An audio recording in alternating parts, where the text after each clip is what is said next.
Handa, no? Yan ang buong Metro Manila. Dito ako nagpupunta pag nag-iisip ako.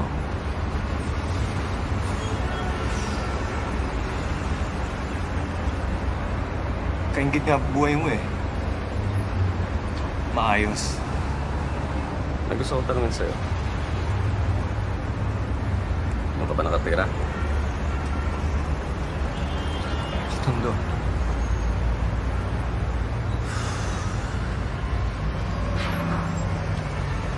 O akala mo ba na pwede kang tanggalin sa opisina?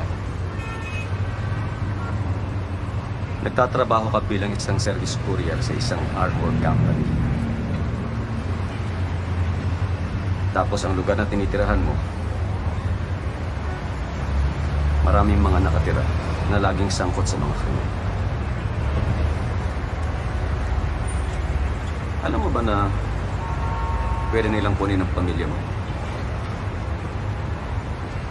Katapos blackmailing ka nila. At utusan kanila na magnakaw sa kumpanya.